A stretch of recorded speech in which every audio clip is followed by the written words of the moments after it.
Mr. Corey, I'm going to stop you right there. I am a well-mannered woman who has been brought up properly. I don't consider it well-mannered or good etiquette at all to correct somebody who seems sure he's right. And also, the security guard on that gate, if I had told him that he was wrong, do you think he would have let me in? There's no chance. I've been to plenty of grand residences. They'd have turned me away and laughed me out of the room. Of course he would have asked you. It was obviously doing an identification check. If you knew when you had the Obviously conversation. to you, maybe, but not all of us. Our terrible, suspicious little men with horrible guns. So, anyway.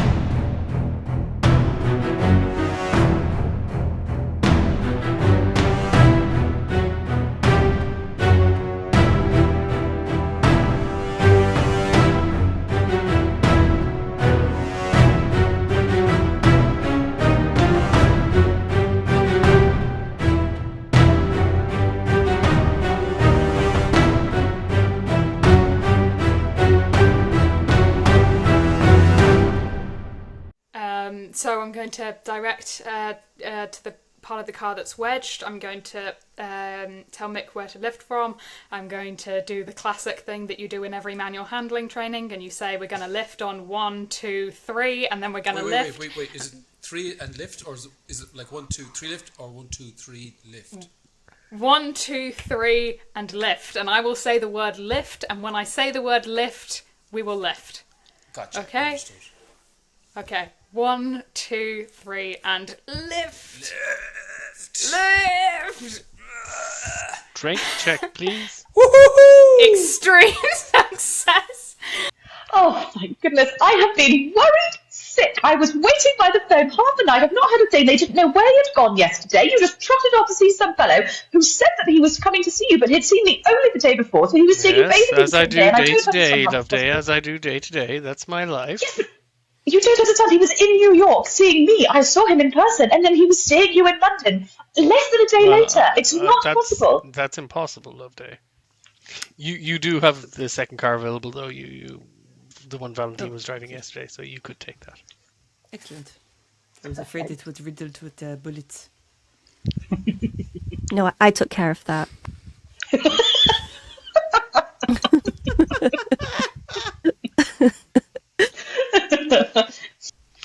Welcome, everyone, to Removal of Masks.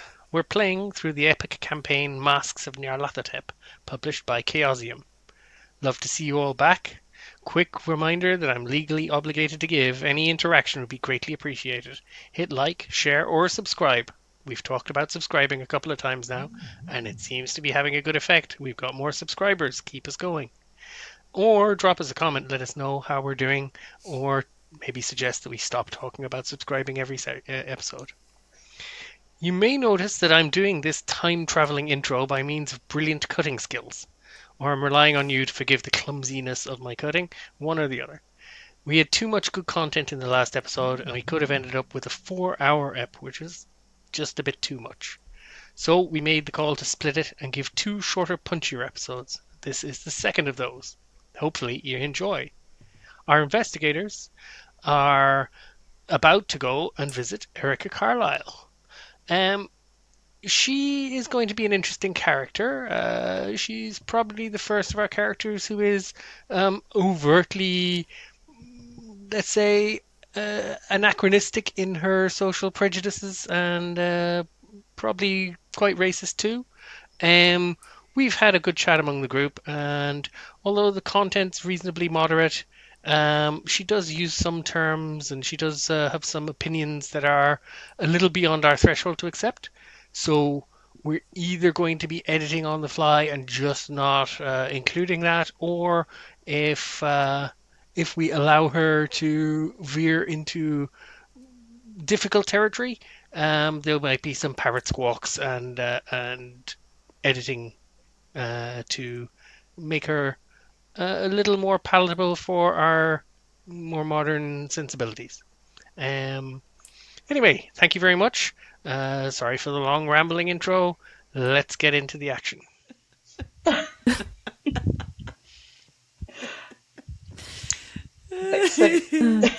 Do we get changed? Do we get glam for this occasion? I think as smart as we can get, and also maybe knock very gently on Florence and Mick's doors and say, sorry to disturb you. Do you want to come and meet Erica Carlyle, or would you prefer to stay and sleep? Sorry, what's going on?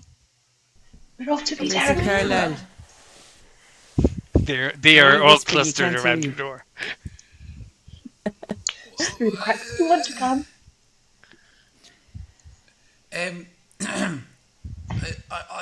I just remember saying something about whatever you do, don't trust her. That occurred to me at one point. Do you think we should all go? Only if Power you're in feeling up numbers. to it. Yeah. You could sleep in the car. All right. Right. Bring the guns. Tiptoe across the corridor and repeat the same Don't thing. trust on rich Florence's people door. as it is, do you know? But this one in particular. Florence, do you want to come and meet Erica Carlyle, or do you want to stay and sleep? Is it? Are we all going? Is she all right with a big group of us arriving at her home?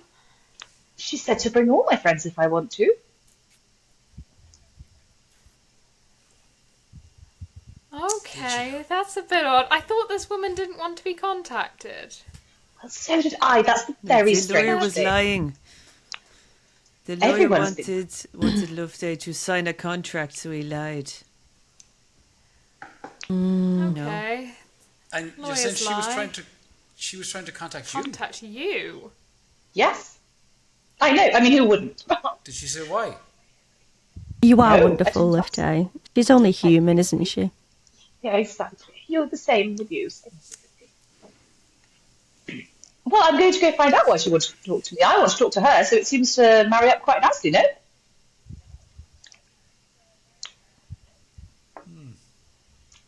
Okay. Says the We She said should bring all. all your friends. She said, "Bring all your friends." That was So she we're said, sure yeah. we're not walking into some form of a trap here. If this Well, is someone I mean, you're welcome to suspicious. stay and sleep if you're tired. No, let's do it. I mean, I'd say, unless she's a very strong woman, she'd probably have a hard time disposing of 5 bodies. So, My only I mean, we have concern Florence. My only concern would be that what if the cultists are still driving around? Would they not just try and pick us all off at the same time? Oh yeah, they're probably they could follow us to Erica's. they know where Erica lives, like, do you know? I dare say they are very familiar with where Erica lives. That's my opinion. I think so too. We might be walking into a trap here. This Look, let's feels see what she has to very. say. Yes, let's see what she has. But be prepared. But, like, if she has nothing to say, she's a cultist. That's what I think. That's quite a leap. Okay. But I'm she very, very smart. I she figured it all out. actively wanted this meeting. Someone who seemed so aloof and unreachable now really wants to talk to you. But that could I have just mean- been the lawyer acting as though she was unreachable to get the Let's hear about deal. why she wants to reach us and why she... The lawyer only met us yesterday, didn't he? Could also be that perhaps Miss Carlyle was happy for that to be the narrative, so people don't approach her. Yeah. People who bother you for the most also- annoying Yes, things. Possibly. Yes. Yes. I would say. Florence, would it make you feel better? You could sort of skulk around outside and come in all guns blazing if everything goes wrong.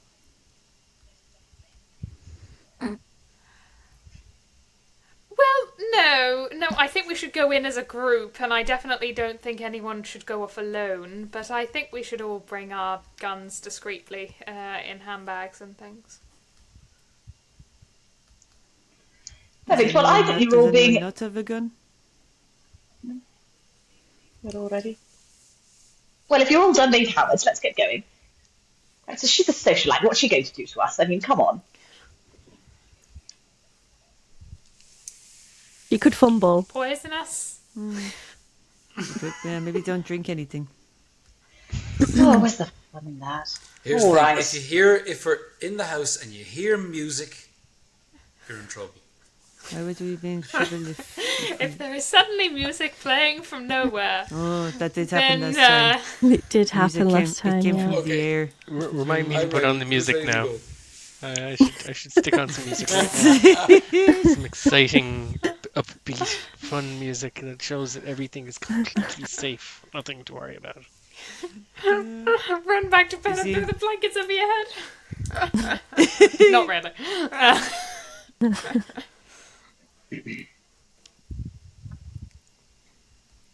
Okay, Right, shall we all?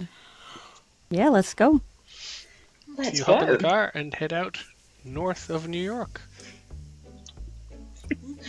Who's riding in the back? Squished together. Road trip. I'm down for the back. Yeah, oh, me too. Back. Mick in between Ruby and Loveday. Rose between two thorns. Okay. Loveday, I was thinking, I don't know what the rest of you think about this, but Loveday, I was thinking you could give Tommy Bradford a shout and see if we could get some actual proper guns, like Tommy guns or something. I mean, Miss Carlyle would probably see us coming with those. No, I don't mean for today. I don't mean on the way to lunch. Say hello to my I little mean, friend. the next time the cultists come at us, and we whip out the machine guns. But then when we know when the cultists will come at us, they might be waiting in the bushes outside Miss The Carlyle. moose. Sorry, waiting in the what? In the bushes. In the bushes. The bushes. Oh boy, oh boy, oh boy. My French accent is impeccable. Absolument impeccable. C'est parfait. Okay? Anyway, they could be in the bushes. But no, Mythos is actually a fantastic idea. You get sorted with the car. Mm-hmm. And just for car crash circumstances, making sure Florence is in the front with Valentine driving, and the other three are in the back seat together, enjoying being chauffeured. So cozy. Okay. Given the conditions, Valentine, I am going to call for a driving check. Nothing to worry about. It's not life or Don't let us death, down. unless you're putting the foot down. So, sorry, just a drive auto roll. Drive auto, yes, please. Uh-oh. Yeah, we've already had one lot of bad car trouble, and we decided to get back into the car. How much luck would I need on this? The difference. So what did we roll? We rolled. What has to be the difference? 40. Oh. Wow, that's a lot. Yeah, that's a lot. You feel the car starting to slide, drift a little. Valentine, what would you like to do differently if you want to push the roll, or just push the roll? Do the what? As usual, you have the choices. You can spend some luck, you can push the roll, or you can just take the consequence of a fail. It's not necessarily going to be catastrophic.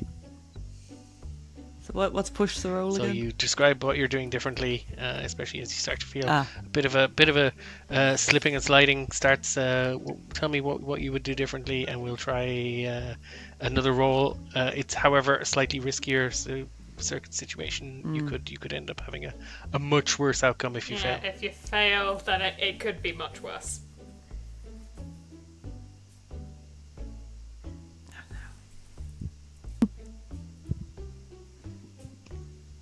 So if I do something differently and then fail again, it'll be worse. Bad, as opposed to just this isn't great. Split second decision. Car sliding. I'm just going to let the car Slide to. take foot off the accelerator and just slightly drift to a stop. Okay.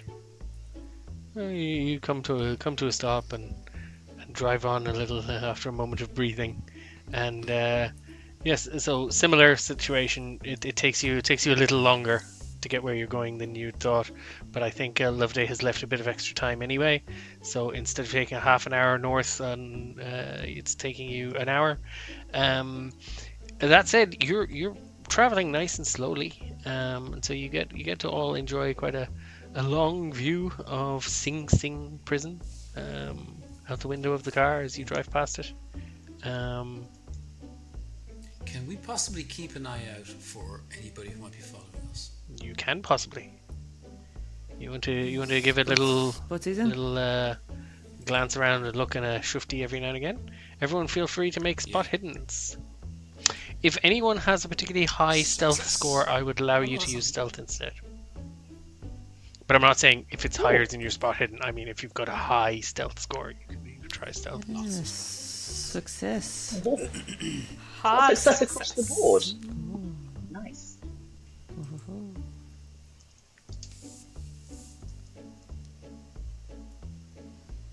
Okay.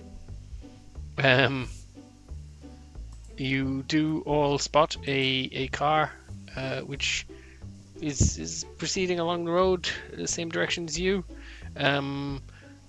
It's been behind you since New York, even though you're now going slower. It's still maintaining about the same distance behind you. It's not a car you recognize. It's not the same make or model of the car you saw the other day or yesterday. But it does seem to be sticking with you. What do you think, guys? Shoot it. Well, I think we're being followed. What do we do? Do you want to find a petrol station or something to pull in? Oh, that's a good idea. Yeah. Depends on Are how we, far are we away up for we are. confrontation? Florence, I will give you this for the hard success though. The approach, the way they're following you, the distance they're maintaining, it seems like they're not doing a great job, but it is textbook. It's how you're taught to do surveillance driving, like how police or detectives or PIs, etc. It's basically, this is what you do. This is how you maintain a certain distance. Don't be too close and don't be caught coming up behind them at lights, etc., etc. Things like that. So the person seems to be educated in how to do this properly. They're just not doing a great job of it. So I think these people, whoever's following us, has been trained in how to follow people. I think this is surveillance. I don't think this is just a wild cultist, or if it is, it's one with training. I suspect this might be someone connected to law enforcement.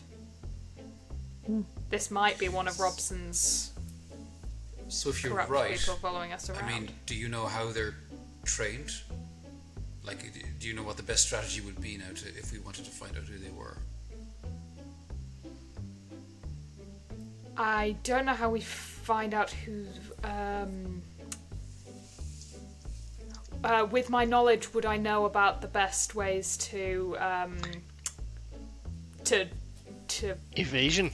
drop a tag evasion? You'd know some evasion techniques, but generally it requires ability to make fast maneuver. Find a city block to turn. Try and make a number of turns quickly, etc., etc. The circumstances are not ideal here. You're out on a long straight stretch of road, up the motorway. Well, Florence, I was more thinking a way to find out who they are, like get close to them and get a look at them. Like if we pull into a petrol station, are they going to drive by? Are they going to pull in as well, or what are they going to do? Probably drive by. If I was doing a decent job of surveillance, I wouldn't follow into a petrol station. At some point, right? They'll probably just go up the road. So and if we wait take for a us. quiet road, and then we turn a corner and stop. I don't know. I mean, I'm looking at you, Florence. There must be some way if you know what their behaviours are.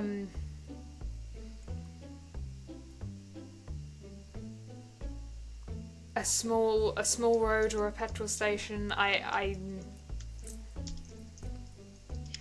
It's gonna be hard to find a small road. You're on a motorway, so you're gonna need to take an exit, and Okay. Well, I say motorway.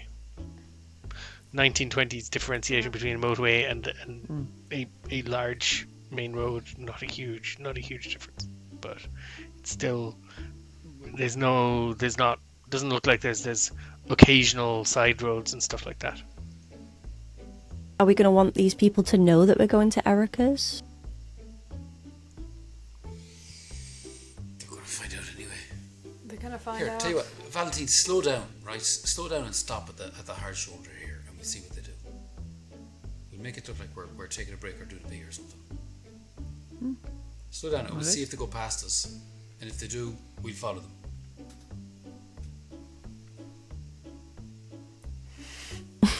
Okay.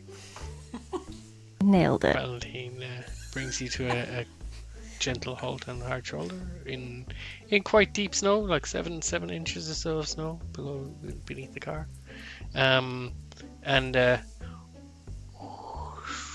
Car just passed by you. Go. They're there. That was them.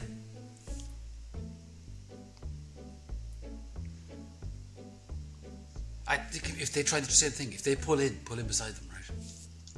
Or we could just slow down beside them and wave.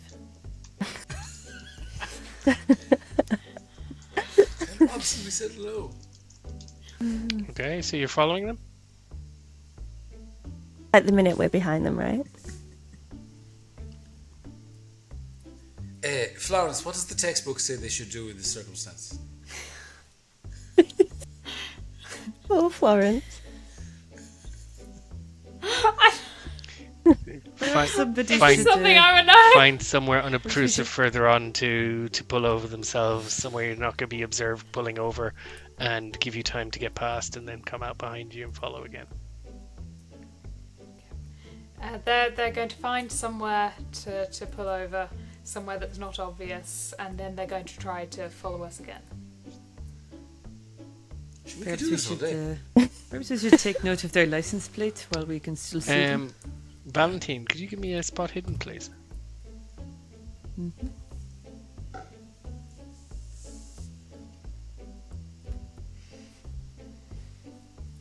Success. There's a very similar car behind you now.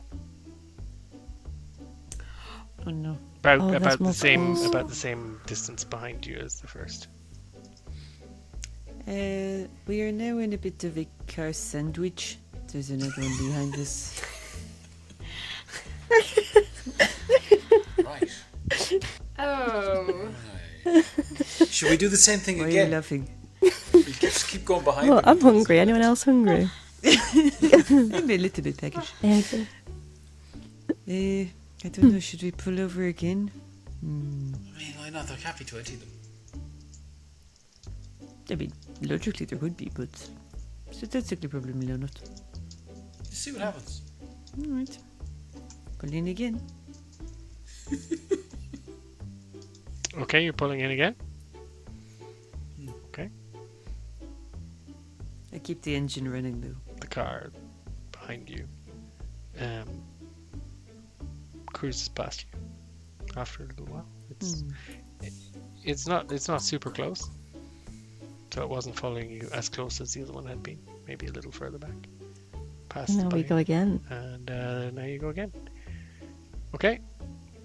So this If another is car you've been comes. intending to go Is slow there and steady another anyway. one? So you're keeping an eye out for cars behind you. Yeah. So this has slowed you down a little bit. You were intending to be slow and steady anyway. So 10-15 minutes go by, nothing much. You've passed a couple of intersections at this point, and you spot a car behind you again. But you do think it's the same. It's the first car again. Oh, okay. Have they I managed thought this? we were following them. Oh, they must have pulled Well, off we and done the loop. passed a few changes, so they could have left and. They're quite So persistent we in have the being other guys in obvious. front of us, so we're back in a car sandwich, are we? We're in that sandwich again, We're yeah. back into car sandwich. Where's the filly? Florence, that's called bracketing. That's called bracketing. Oh, excuse me, It's a what? technique. How does one escape from the bracketing, Florence? Do I know that? As I said, you need to be somewhere you can take evasive maneuvers and. Right. Yeah, right, need to right, do right. it. Well, I mean, at least we've evened the score because they're following us, but we're following them, right? I mean, Well, we're. They don't know we know they know. We know. Oh, they know. They are definitely aware that this is unusual behaviour. Well, yes, because they're terrible at surveillance. Is They're this a not single? very good. Is this a single lane road? No, I mean there's multiple lanes going the same Motorway. route, and other side there's multiple lanes, two lanes, let's say. So, how close are we to Erica Carlyle's? Well, you're getting much closer now. You'd be about maybe 10 minutes away. I mean, what we could do is we could do one of these leapfrogs right as we're getting to Erica Carlyle's, so they're both ahead of us, and then just turn off for Carlyle's before they have a chance to. Oh, that's not a bad shout. So, depending on where she lives, though, they might probably guess where we've gone. Unless there are a lot of houses. Is very well known. At this stage, they probably know where we're going. I don't know, they don't seem very smart. True. I mean, it can't hurt us trying. Spot hiddens again, please. Dang it. Nope. I got a success. 66 out of 69, was it? Okay. As you're on the lookout, Florence, and you got a little bit of experience in this, I'll give you that one. You spot one of the cars, assumably it has to be the one that was in front of you, concealed in it's like not a lay-by, but it's kind of off the side of the hard shoulder where there's some bushes and vegetation. It has pulled off to get behind you again. Well, But this would be putting both of them behind you. So again, they're just. Sorry, carry on. Yep. They've done it again. The one that was in front has concealed itself over there by some bushes, and it will be behind us. I don't particularly want to be sandwiched again. Oh, but sure, we're right back where we started if we go past them. We're not getting sandwiched. Let's pull in and say hello. What's with the sandwiching? Okay. Where You want to confront? Where is the Florence? Any Hal's being brave? They're police. They're not going to kill a priest. That's a terrible conclusion. Florence, where's the car? I can't see it. Oh, God. Cancel. So you're a couple of minutes prior to Carlisle residence, so now is the moment. If you're going to pull aside, you should be pulling over now. Yeah, we're going to pull in the bushes where these guys are hiding, are we? No, you've passed them. But I can't- That was ages ago. You spent 10 minutes talking since Oh, you went okay. past them. Jesus, folks. Quick reactions if you want Valentine to stop. You gotta say, Valentine, stop now. Listen, I'm going to sleep the rest of the way. Wake me up when we get there. What? Shouldn't you be praying or Okay. something? I'll pray for help. Okay, so you drive on. You come to We just go. Erica Carlyle's estate. So it is a three. Well, we'll use feet. It's a 12-foot high iron fence, topped with sharpened finials. There's a lovely wide gate with very fancy gate posts as described at the gate, and there's a small security hut inside the gate. And as you pull into the gateway, a man steps out and walks up to the gate. He is carrying a shotgun, but it is slung by his side at the moment. Bonjour. Welcome back, Loveday. I was worrying we might get to Erica Carlyle and not have Loveday Llewellyn with us. No, all good. Okay, so you've pulled up, and a man is coming up to the gate. Bonjour. Hello? We have an appointment to see Erica Carlyle. You Miss Loveday Llewellyn? Loveday do the talking. Oh, that's her. She's in the back. Did we, sorry, while I was fighting Riverside, did we establish which, side of the back I'm sitting on? Am I going to have to You're lean? sitting on the nearest side. The side nearest them. Yeah. Okay, I'm not going to lean across Mick and be like, hello.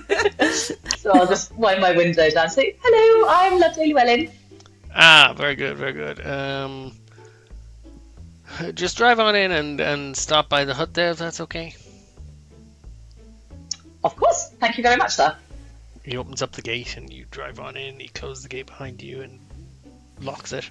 And a second man comes out of the hut. He's not carrying a shotgun, but observant folk among you will notice that he's definitely packing heat at his waist.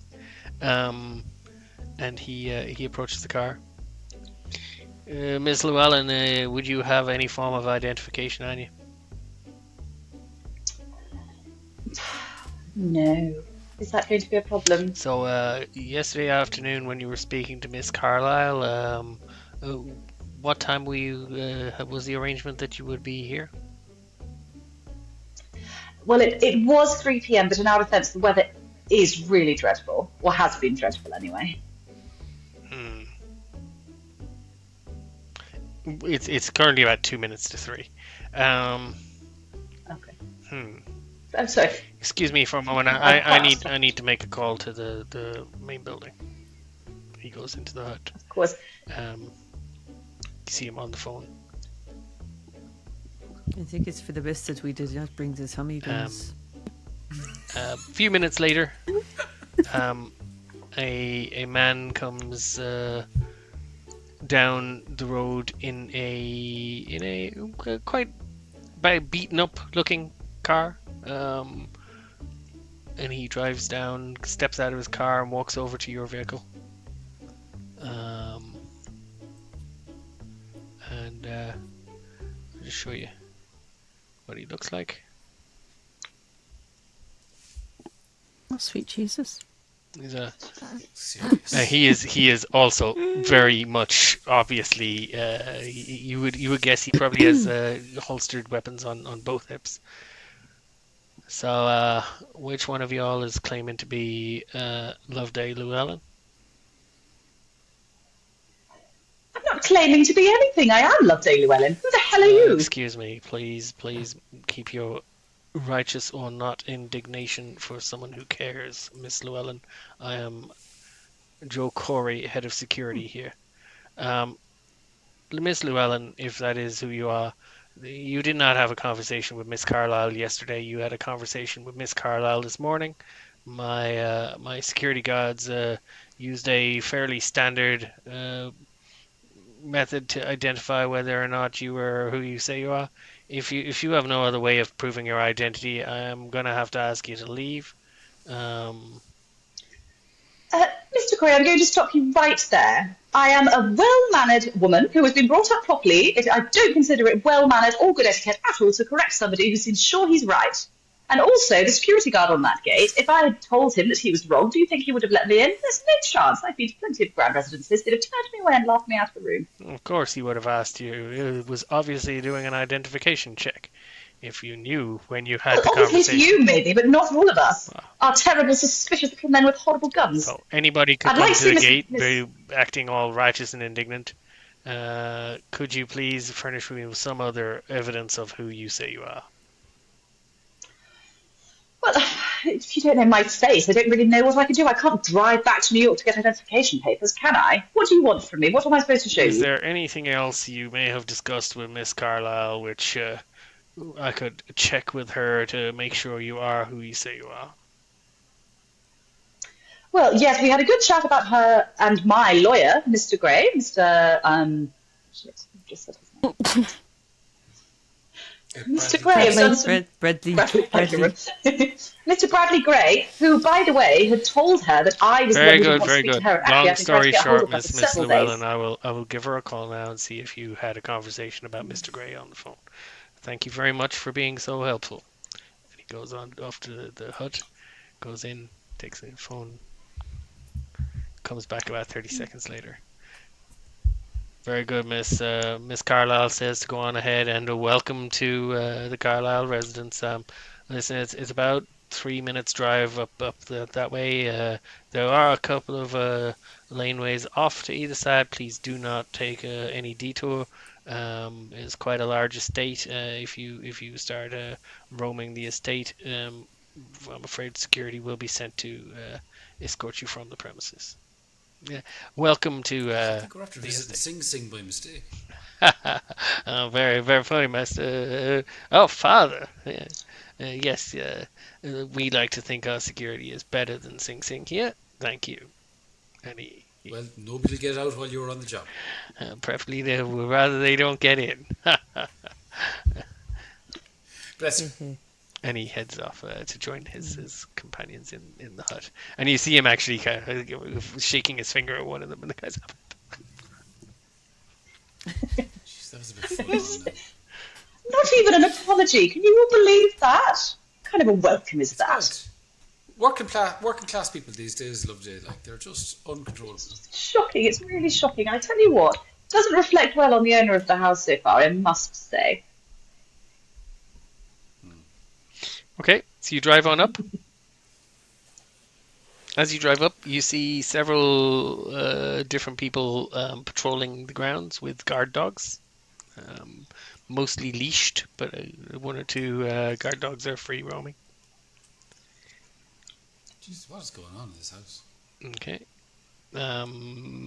So you get up to the front door, pull in. There's plenty of room for parking. I mean, many events are held here. There's room for, you would say, easily room for 50 or 60 cars to park out front of the mansion. It is an elegant 3-story mansion. You'd guess the grounds, given what you've seen and how far the drive is, etc., you'd guess it's probably on about 5 acres. Back home, that's nothing, but here that's a pretty decent sized estate for this side of the water. You pull up to the door, and Miss Carlyle is standing in the doorway, and she gives you a little wave and a very big smile as you pull up. Obviously expecting similar enthusiasm. I think she's waving at you. Well, let's visit. Better be polite. Really, she needs some better staff. Get out of the door. Come on, Loveday, come on, away. will you? Maybe don't open with that. Fine. You all pile out of the Ask her vehicle. about our dead brother. Okay, so you'll pile out of the vehicle and head on up to the door. And as you go up to the door, a young woman, dressed. It's not an obvious uniform, but it is obviously staff outfit. Steps out ahead of Miss Carlyle, steps down one or two of the steps that lead up to the lovely pillared entryway, and welcome to Westchester Estate. Does anybody have coats or anything I can take? Miss Carlyle is welcoming you here to welcome you herself. Anything I can do to help, please let me know. My name is Agnes. Thank you, Agnes. Thank you, Agnes. Merci. Are you handing over Thank you coats, very or much. Yeah, I hand over my coat. so she takes the coats there as you head on into the.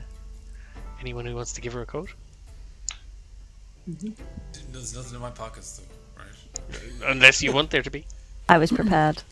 No. Yeah, crucifix Agnes or Yeah, brass thank- knuckles. thank- I don't know. thank- What does he have with him today? Oh, a gun. My gun is in my bag, so it's fine. Yeah. Yeah. Guns in the bags, but hand over the coats. Okay. We're never going to shoot So our you way out hand of here, you hand over you hand over the coats, and you step up to the door, and Erica Carlyle. So lovely to meet you, Miss Llewellyn. And she's looking at you, obviously.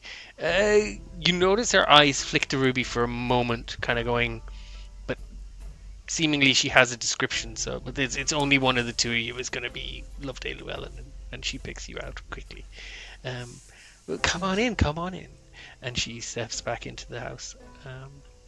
And as you walk into her front hallway, it is a sweeping hall, goes off to either side.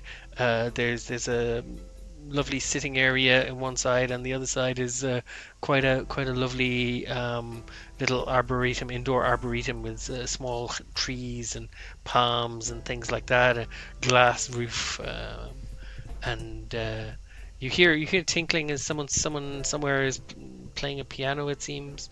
And standing there is a gentleman dressed very similarly to Joe Corey, who was at the gate. He's a husky chap, kind of neutral, bland features, but he's Miss Carlyle. Do you mind if I check for weapons? Don't worry, it'll be fine, Rob. I'll talk to Joe if there's a problem. I'm sure Miss Llewellyn isn't here to rob me or assassinate me.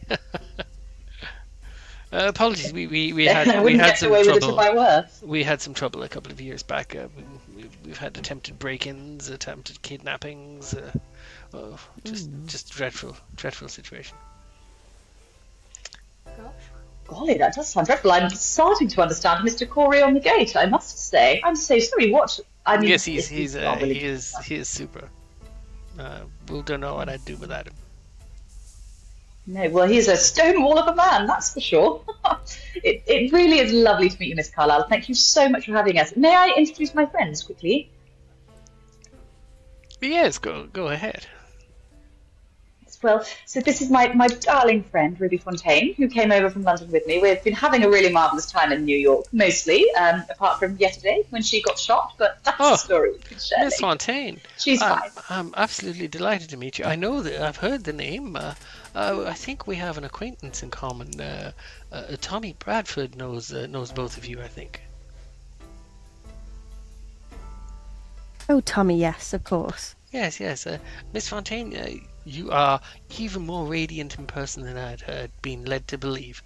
So it's such a pleasure to have you come to my estate. And she kind of passes on to wait for you to introduce the next person. And this is another of my dear friends, Florence Harper. She's a private investigator. Isn't that terribly impressive? Oh, how thrilling. And Valentine. Florence, she's introducing you, and she says, there's Loveday's introducing you, says you're a PI, and Erica says, how thrilling. Could you just roll a psychology check for me? Because you're right there, you're making eye contact with her. Shaking hands, or kissing on the cheek, or just nodding? I think I go for a handshake. Okay, very good. And she gives you her hand delicately, ready to, and very light and delicate little shake of the hand. You got a success. Yeah, okay. There was a momentary closing down of her features as Loveday said you were a PI. You're used to it. It's that kind of little slight guarded. I gotta watch what I say. You see it. You see it quite a lot. Okay, and then sorry, Loveday, carry on. And then we have Valentine Beau, who is a journalist from Paris, which is marvellous. She's come all the way over to New York. Oh, from Paris. Lovely. Mademoiselle Beau, enchantée. Oh, enchanté aussi. Merci. She steps in to give you a kiss on both cheeks. Lovely to meet you. Very impressive. And you? And then last but certainly not least, this is Michael O'Sullivan, who is a priest, although we did meet him before he was one. How are you getting? Oh, Miss Llewellyn, I have to say I'm disappointed. You bring a handsome young man into my house and then you tell me he's a priest. Well, he may be persuadable. I might be more for long the way things are going. Life is a long, long road, do you know? It is that, of course. It's an absolute pleasure to meet you and your house full of guards. Oh, please forgive the security, but as I said, one can never be too careful, you know. Sorry, I will just throw up in Roll20 a reference view for who you're speaking to. That is Erica Carlyle. Ooh, Very stylish. pretty. Very stylish. She is très chic. Très chic. Okay. So come on in. I'm not going to stay out and keep us out here in this part. Let's go into my private sitting room. And she brings you back into a much nicer, less hectically furnished, but very kind of reminiscent of kind of British nobility style. A very nice drawing room with a log fire crackling in the hearth, and beautiful walnut furnishings. Feel free, make yourselves comfortable wherever. There's the couch, there's a chaise, there's a few chairs, armchairs, plenty of places to sit. And she takes a seat in a little armchair beside the fire.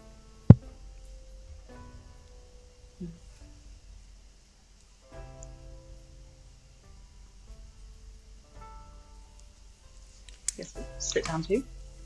Okay. And she kind of looks at you slightly expectantly, but she doesn't ask any questions or anything. She just gives a little look, and then a moment later, a young woman bustles in. Different, not the same young woman, not Agnes.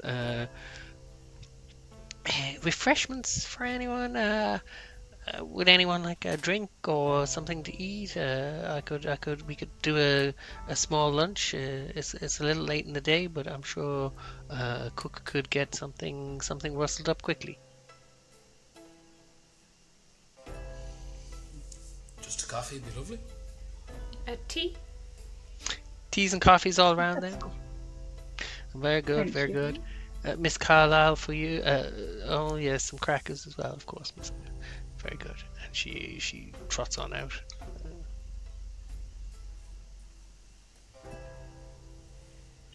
So lovely to see you, Loveday.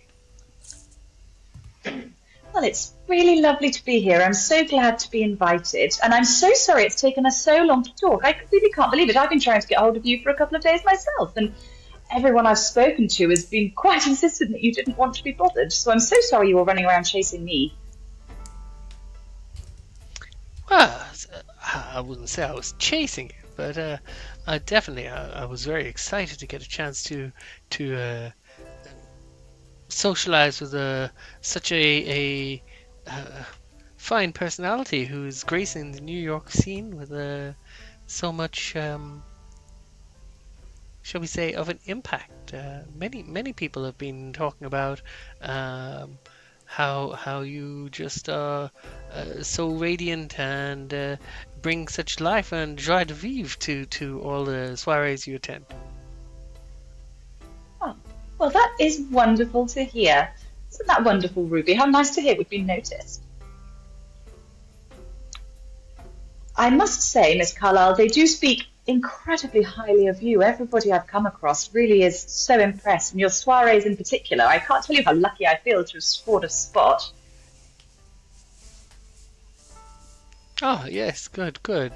I'm glad I can make a little bit of an impression. To be frank, I enjoy the socializing. It's good to keep me distracted, but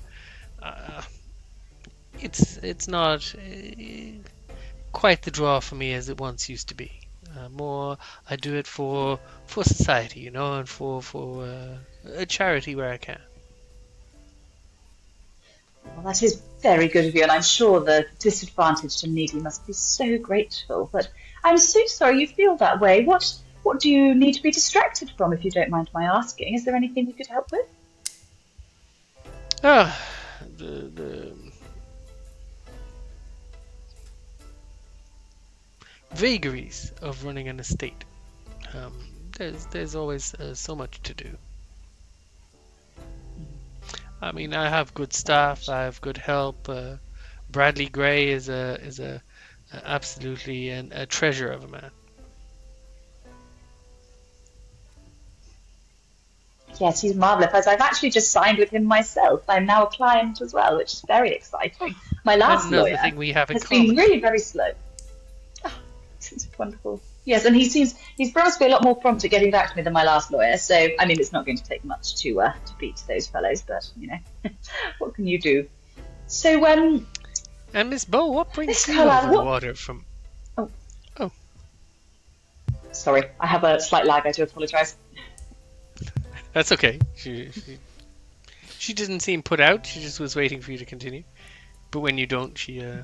Miss Bow, what brings you over the water to this, to our fine America? Oh, well, a dear friend of ours, Jackson Elias, invited us over for a... Oh, as a group. A meeting. You're all here from Europe. Oh, I am so blessed. Oui, so that is, I found myself with this wonderful group of unusual people. And getting to know New York is a fabulous city. She smiles and nods. Loveday, you're used to this kind of situation, this kind of social setting. You're used to dealing with people in this. You notice a bit of a tightening of her features and a change in the set of her jaw. You get the feeling she might not be the kind of person who's interested in having her time wasted. She's more come right out and say it kind of person, or entertain me kind of person.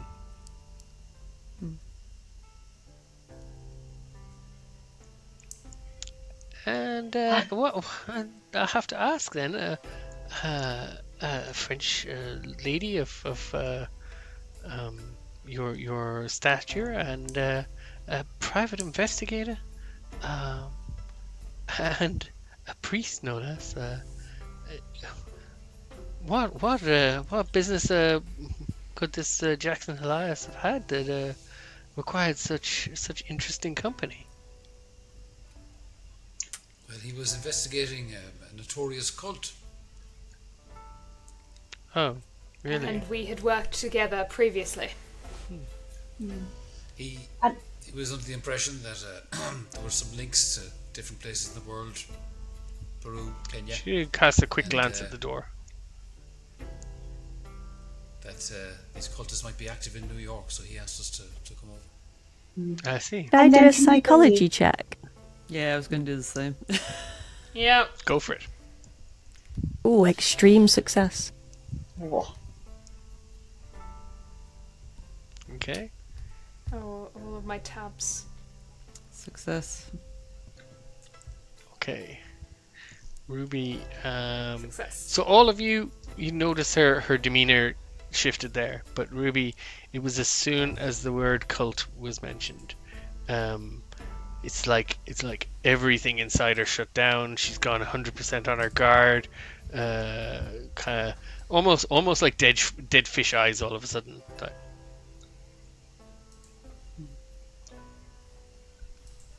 Do go on.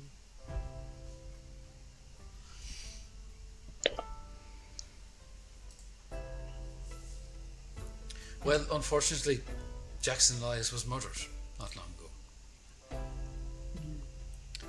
by these very men that he was investigating. Mm-hmm. That is a shame. It is indeed. It is indeed.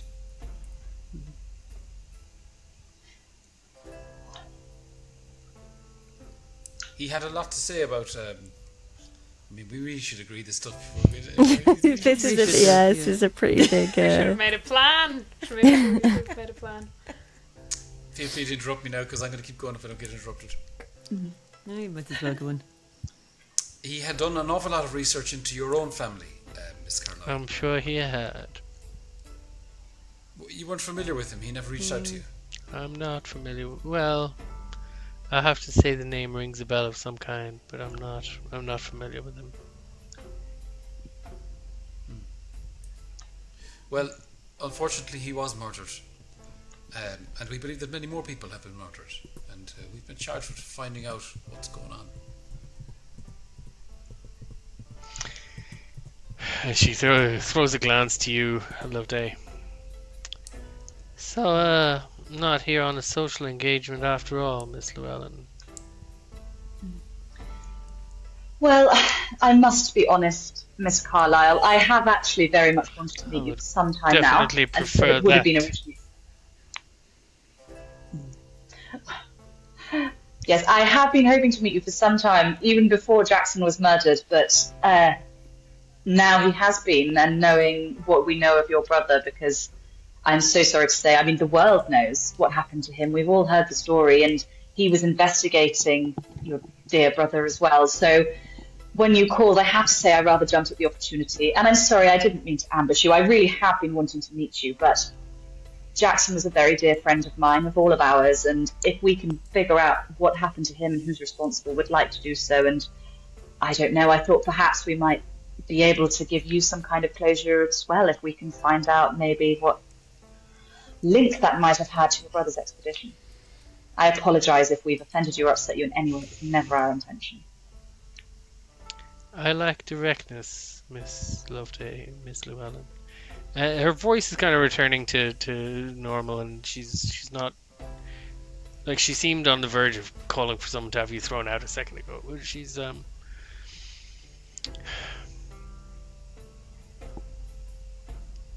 honestly, most people would be on the side of the road by now, but I have to say I was intrigued to meet you both.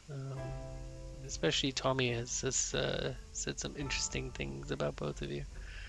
He is an entertaining character, not quite our type, but he's certainly amusing to have at an event. So I'm open to entertaining your questions briefly, I suppose. Miss Carlyle, Jackson believed that your brother might be alive. That's just ludicrous. Why do you say that? Because he was murdered. His whole group was murdered. Do you mind us asking, when you went over there, did you see were you able to identify his No, remains? of course not. They were torn apart. Nobody got to see any of the remains. And you left before the inquest? No, I was. I did not need to be part of that. Jackson Elias's notes claimed that none of the victims, none of the body parts found were Caucasian, which seemed to indicate that it may have been someone else. Well, how would he know? I'm sure he doesn't know as well as the local authorities. I mean, if you're trying to convince me that my brother wasn't killed, and as it said, absconded without any money, you're going to need to do better than that. But we're more thinking that the same people who hurt him might be behind the murders here in New York, you know? We're just trying to get to the bottom of it. Do you mind me asking, Miss Carlyle, did your brother, when he set out on his expedition, had he been having dreams?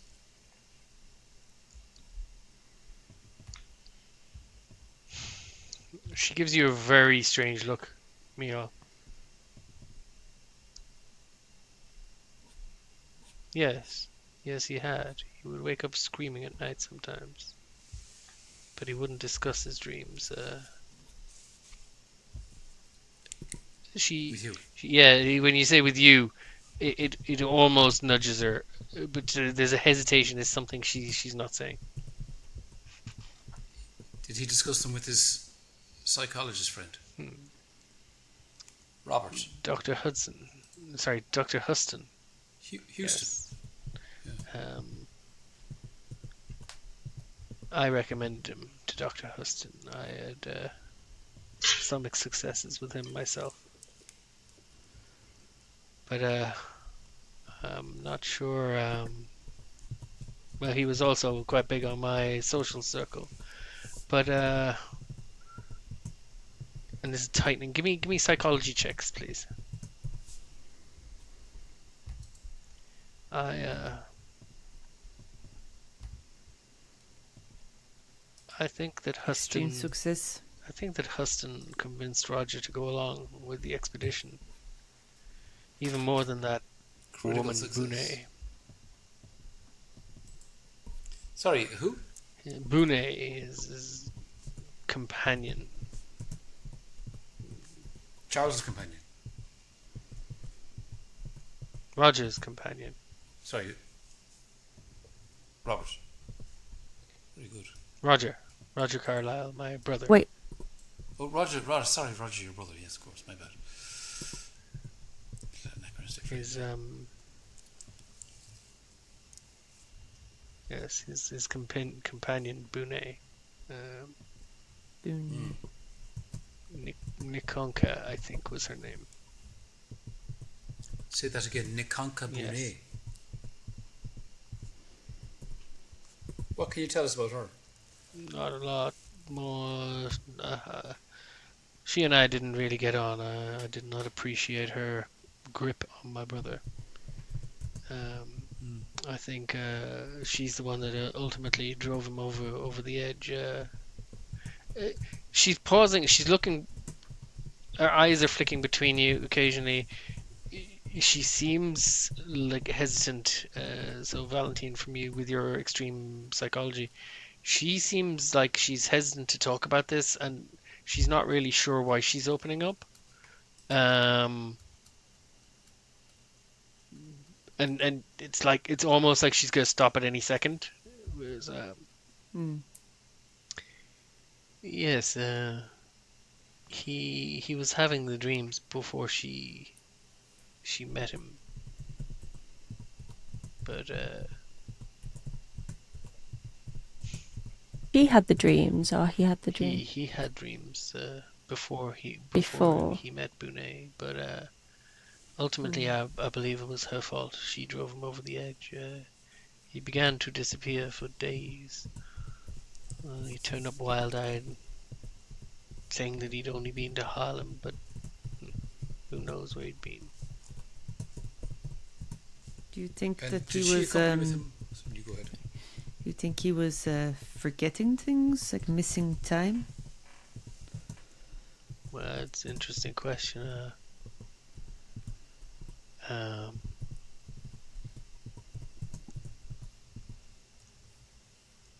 That would explain some things, but it did not occur to me at the time, and certainly Dr. Huston never said anything of the kind.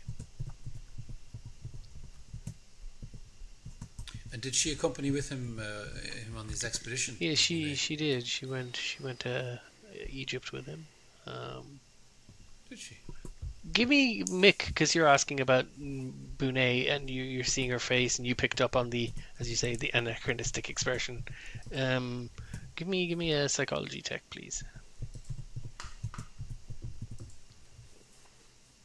Oh, where's my critical success when I need it? Nope. Nope, not a critical, or nope, not a success, or numbers. Not a success. Okay. Can I give a kind of a glance to the others? You're happy. You're happy Some with way your to- roll? Oh. How close was I? Don't know. I asked for a number. 6. 6. Yeah, I don't think I'm going to lose another 6 points on a psychology check. I don't Okay. think so.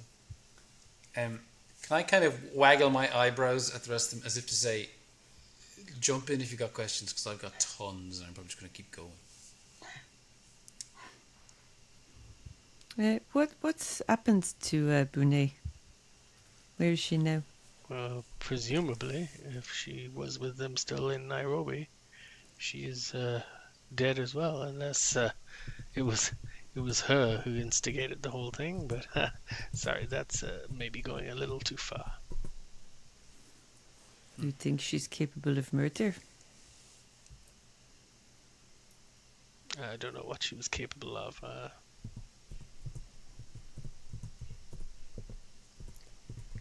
You know, where did Roger meet her?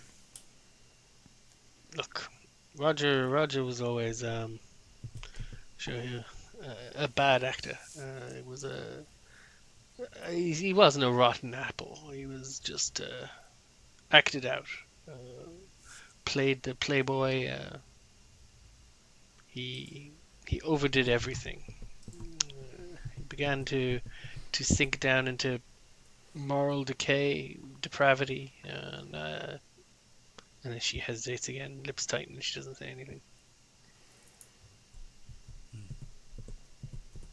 Look, I think we're getting far from anything that might help you with your conversation, with your investigation into your friend Elias, and verging very much on things that are very personal and private to my family. Can I just ask what prompted your brother to be interested in cults in the first place? Because that seems to be where all roads are leading back to. I never said he was interested in cults. But he wanted to go on an expedition? An archaeological dig.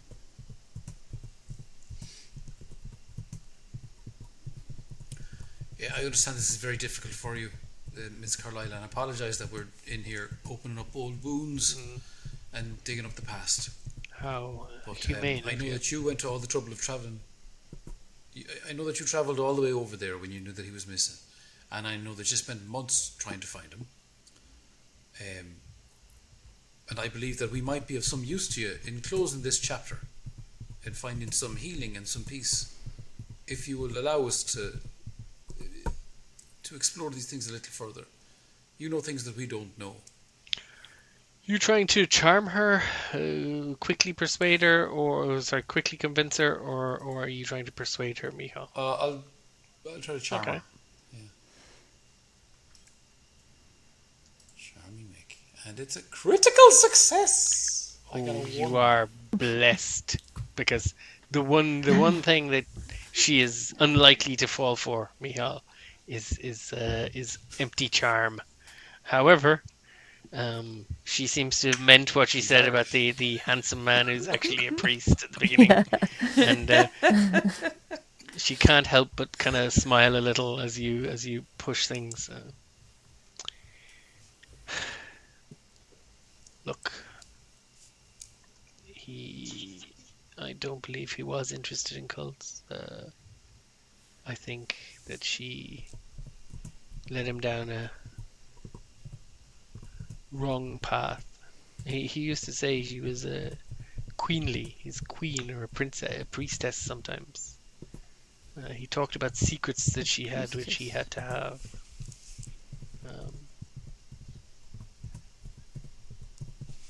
I actually at some point I said go ahead and told him the expedition might be a good idea, because maybe he'd see that it was all a lot of nonsense and mumbo jumbo.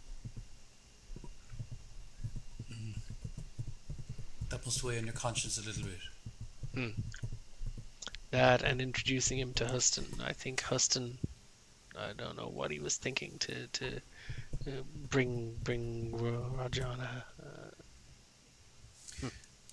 Well, that actually leads me to a very interesting point. We found a reference in our friend's notes to the psychologist's or the psychoanalyst's files, which I presume he must be related to Huston.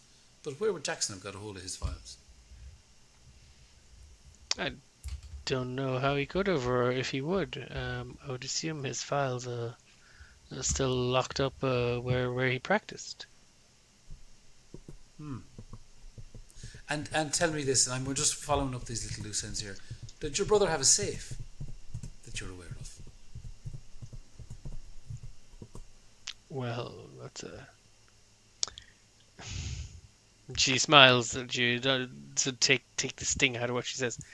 That is either a naive or foolish question, or you're just trying to lead me down the path, Father.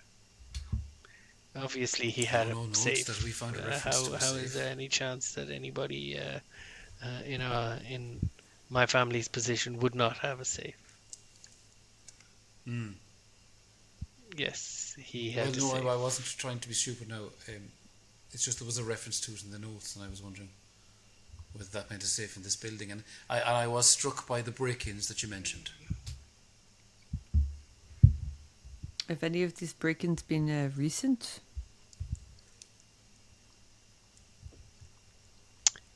The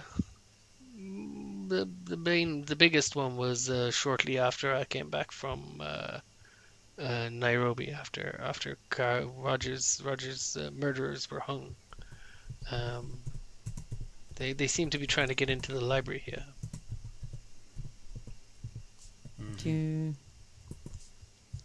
But you don't know what they were after? She does not look nearly as impressed with you, Valentine. No, I don't know what they were after. My money's on books. That's what I'd say now. Or papers. And was anything lost during these break-ins, or was everything recovered and accounted for afterwards? No, they did not get anything. And she throws a look at you again, Mihal, and I know we're pushing look, the Father, here, Miss you Carlyle. mentioned the safe, and you said they were probably looking for books if they went into the library or were going for the library. Roger's safe was in the library. Aha. Well, now. It is concealed, however. Miss Carlyle, concealed, and this is not. I'm just trying to get a clear picture of things here. Do you know what's in that safe? I haven't had reason to open it. It's personal Carlyle, bits and pieces of his. I doubt there's any money or anything really valuable in there. My brother didn't care for valuable things. There's something in that safe that people want. I don't think you're going to see an end to break-ins now, as long as that safe remains in there unopened. That's just my feeling on it. She looks around the five of you, looking less than convinced. She seems to have taken a shine to Mihal. Loveday, she's treating you like your peers, and Ruby, to some extent, you get the benefit of that as well. Loveday, are you frozen, or are you still there? I think Loveday's connection is gone. But Florence, the only looks you've got from her since coming in have been somewhat guarded, and Valentine, she's been chatty with you, but you're on the same kind of page that she's not been particularly inclined to open up to you. Would either of you like to attempt a charm roll as well to try and get her on side a little bit, or do you think better leave it as is? I could attempt to fast talk. I'll try charm. I've got good charm. Okay, go for it. I don't have good fast talk. Hard success. Okay, hard success. So talk. How does this look? Talk to me. How does this present to you? Just give her a winning smile, or? So I think making lots of eye contact, talking slowly and calmly, and saying that we understand that this is very difficult and that this must be incredibly hard for you to talk about these very difficult things. But if you can give us this information, it could be tremendously important in bringing these people to justice and preventing any harm from happening to anyone else. And it would be, as Mihal says, as this wonderful priest has said, that we could bring you some closure, which... Miss Llewellyn, I have to say, when you finish with this whole business of looking into your friend's death, I might have to steal some of your friends away from you to work for me. I could probably take over the world had I talkers like them on my side. But they definitely it does instill a little trust, I suppose. So what you want to talk about the other people on the expedition, or you want me to take you to the safe and crack it open for you? I think the safe, if we're in It agreement. would be helpful to know what's in there, for sure. If you'd be willing.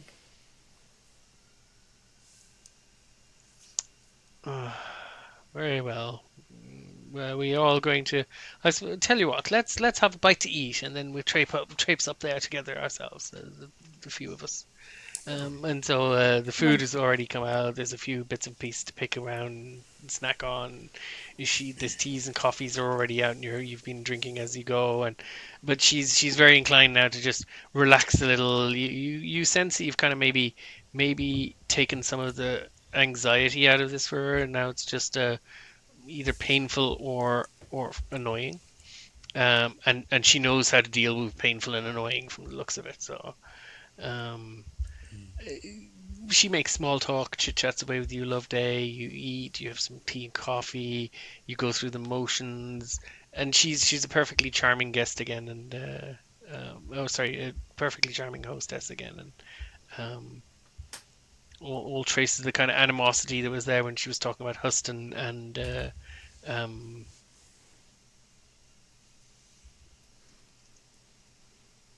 Monet. Bune are gone. And over the snacks and wild she eats, she does drop a few other bits and pieces. She's done the expedition seemed to me from the beginning to be once I heard what kind of a thing it was going to be, I decided it was probably just some kind of way of sucking money out of Roger. This Aubrey Penhew. I have no idea why he was along with them, but maybe he needed money. Everyone else around Roger certainly needed money all the time. Huston was suave and handsome, and who was perfect at for the social scene. Sensitive, perceptive. He was if he was a con man, it was perfect cover. The lady Hypatia Masters. She's not coming out with this as just a avalanche of exposition like this, but she's dropping bits as she's relaxed with you, and she's giving you little bits of tips here and there as you chat. Hypatia Masters. She'd met occasionally. She wasn't impressed with her. She had dated Roger a few times. It hadn't really come to anything. She was a good photographer. Maybe that's why they wanted her along. She doesn't know. And Jack Brady was fanatically loyal to Roger. She thought she could rely on him to keep Roger safe. And in California, she says something happened, and Roger made sure everything was okay. And so Brady would have done anything for him.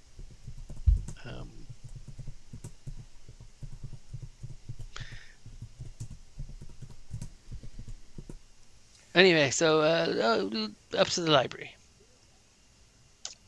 As we go, Mr. Carlyle, can I ask where would Mr. Huston's office have been, Dr. Huston? Is this in relation to the papers? It is indeed. I would say you're more likely to find them with the Medical Affairs Board. They his practice was shut down after he was killed. But they would. But I suppose they'd never let the likes of us have They would most likely be confidential. Huston's heirs or patients or doctor would be able to get access to them.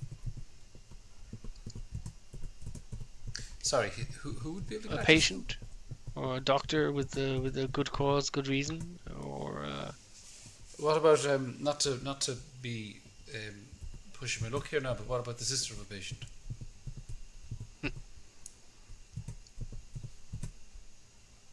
Perhaps. In for a penny, in for a pound, Erica, now. She throws you a glance. Give me another charm check, Miel. Because Yeah, you are losing it. You as, are as pushing it we've way too as far. we've talked about before, Way charm is a too temporary far. thing. It can fade or it can be pushed. Yeah, I have. Oh! Failure, but only by 2, so I'm going to luck that one. Okay. Yep, do that. 2 points of luck, that okay? So you're Good lucky. choice, She glances away as you get a bit of a little wink on your face. You realize, oh no, I shouldn't be winking at him. Jesus. And she turns back, and you've got a charming smile, and you keep your tone of voice. You're not caught out being a bit slick. Cheeky. And so she brings you guys up to the library as you talk. She's Oh, no, ignoring she's my question. Okay, grand. I could request Roger's files. Obviously, I'm not going to get them to pull my files for you. Oh, of course. Story for everybody. Oh well, if there's anything you needed to know, Father, you just ask me. I'd have to make a confession, wouldn't I? Oh, look, you've been so wonderful today. Oh, it's You've been happening. so wonderful. That's a little bit. I'm getting a little sweaty, but you've been fantastic now. So you go on up. Yes. And as you enter the library, she says, toward the end of his time here, Roger was reading old books all the time. I had looked at one, then the narcotic manuscript, I think. It frightened me. What was in it? It seemed to substantiate his crazy behaviors, and it made it seem like he was in the right about the crazy things he was saying and his depredations. Do you still have that book? I believe it may be in the safe. And she brings you over to. Now, sorry, just to let you know, you come into this library. There's easy chairs, tables, reading lamps. There's ashtrays and spittoons around. It's an elaborate, high Victorian iron fireplace on the wall as well. There's a magnificent teak and slate billiards table, and there are several thousand volumes in glass cases along the walls. There's leather-bound complete editions of some series.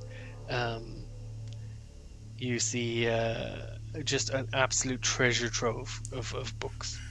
But she brings you over, and as you walk by, you see there's a section on the occult, but you just walk straight on past it. And on the north wall of the library, there's a large case filled with old reference works in English and French. And she brings you to this case, opens it up, and she takes a fat copy of Poe's collected poems out of it, which doesn't seem to really fit with reference books. It's a good choice. And she pulls out a little slip of paper tucked in amongst the pages, and then she reaches in behind this in the space the book left, and she finds something, and she does something behind the books, and the whole case slides aside several feet to reveal a safe. And she's looking at the piece of paper, and she starts turning the dial, and she opens the safe. And as she does, give me you don't need it's fairly obvious, it's not spot hidden necessity. There's the windows in here are quite high up, and they seem to be, you're not sure if it's leaded glass, but it seem to be somehow kind of blocking the raise the light a little to protect the books. But even so, you can see through those high windows that the sunlight is gone, and there are only heavy dark clouds overhead now.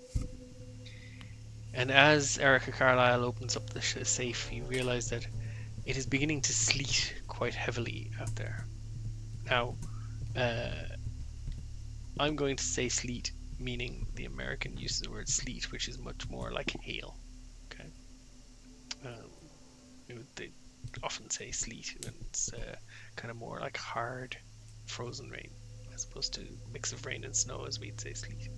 So it starts to, there's this of hailstones tapping, rattling off the roof of the library. She swings open the safe. Okay. And inside are 4 books and pretty much nothing else.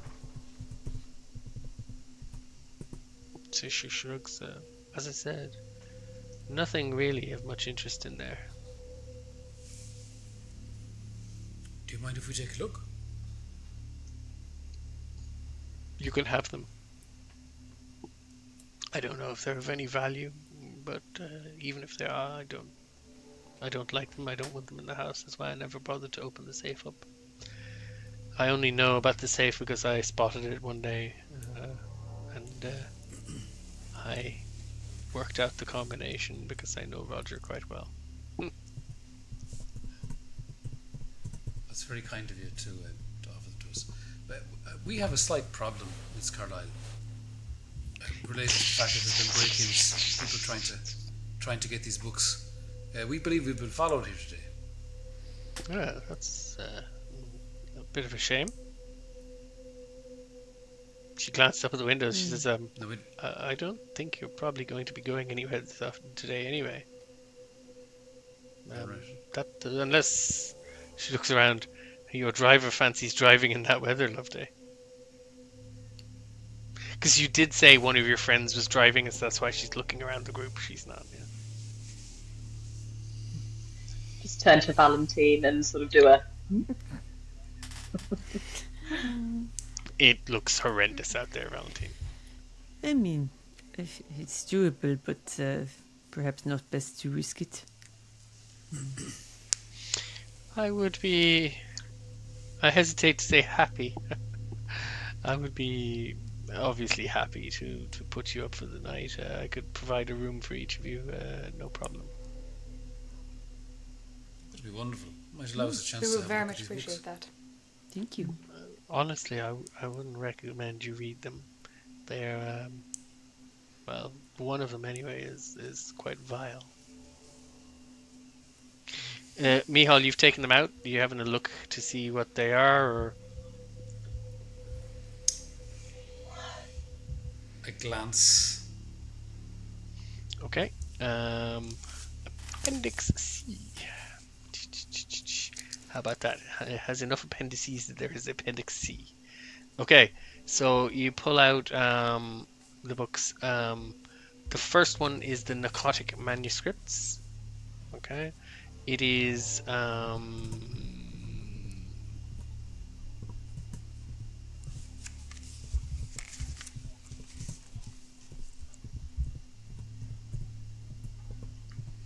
I believe, yes, it is English, author and translator unknown. It's a 15th century quarto. It's embossed leather binding. Okay. The leather binding doesn't seem to be as old as the book itself. Okay. The second one, as you bring out, is called Sélection de livres divans.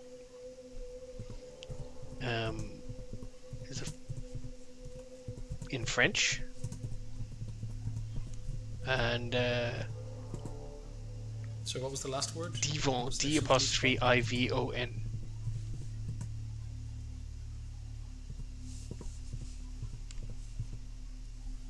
Okay.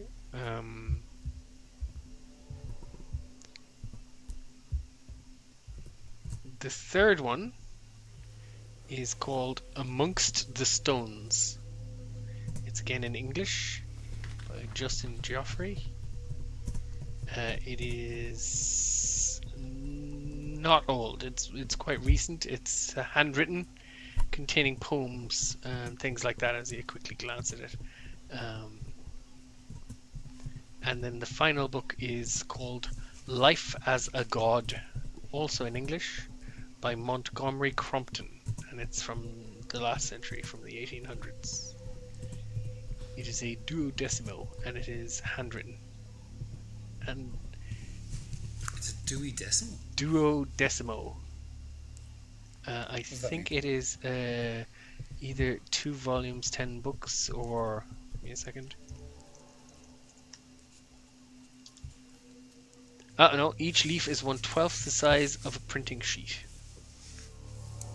Okay, yeah, duodecimo, as in 12ths.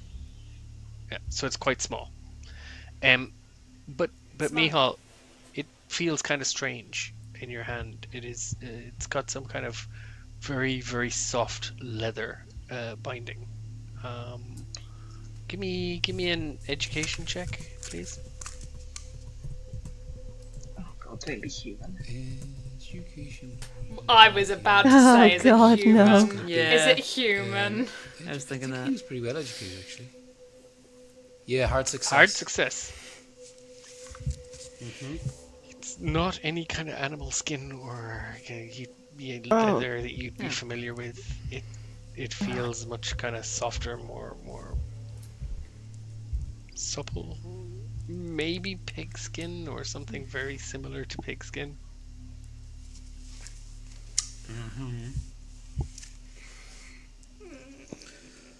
It's human. Right. Baby skin. Human. Baby. Oh no, not the I should babies. take No. it just an extra step. It seems to be some kind of a diary.